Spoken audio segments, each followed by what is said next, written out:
প্রথমেই আমি ক্ষমা চেয়ে নিচ্ছি আমার ভয়েসের কারণে। কারণ আমার বেশ কিছুদিন ধরে ঠান্ডা লেগেছে। সেই কারণে আমার ঠিকমতো কথা বলতে পারছি না। যদি কথা জড়িয়ে যায় প্লিজ তোমরা একটু ম্যানেজ করে নিও। তো আজকে তোমাদের দেখাবো একটা সুন্দর ক্লে জুয়েলারি, যেটা হচ্ছে খুব সুন্দর লাগবে, লকেটের উপরেই হবে। তো প্রথমেই আমি মাপ করে সমস্ত জিনিসটা কেটে নিয়েছি। এরপরে দেখো একটা মুটকির সাহায্যে গোল শেপটা দিয়েছি, তার পিছনে আমি একটু পেন দিয়ে ডিজাইন করে দিয়েছি।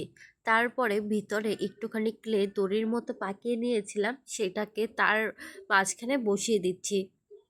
আসলে এটা হবে একটা স্বস্তিক চিহ্নের সেট, যেটা দেখতে খুব সুন্দর লাগে। আর সামনে যেহেতু পুজো, তাই ভাবলাম এরকম একটা সেট বানিয়ে তোমাদের দেখাই। তোমাদের কেমন লাগে অবশ্যই আমাকে জানাবে। তারপরে দেখো আমি ভিতরে স্বস্তিক চিহ্নের যেই সিম্বলটা হয় সেটা আমি দিয়ে দিয়েছি এক এক করে। আর কিভাবে এটা তৈরি করবে সেটাও আমি দেখিয়ে দিয়েছি। তো এইভাবে তোমরা একটু প্র্যাকটিস করবে বাড়িতে, তাহলে অবশ্যই তোমাদেরও হবে। তো দেখো বলতে বলতে আমার এটা হয়েও গেছে। এখন আমি মাঝখানে একটা বিন্দু দেব, সেটাও আমার কমপ্লিট। এখন আমি যেহেতু নিচে কড়ি অ্যাড করব, তার জন্য একটু ফুটো ফুটো করে দিয়েছি। তো সেগুলো হয়ে যাওয়ার পরে আমি সাইডে অফ ক্যামেরায় ইয়াররিংসগুলোও করে নিয়েছি। তোমাদের কেমন লাগলো জানিও।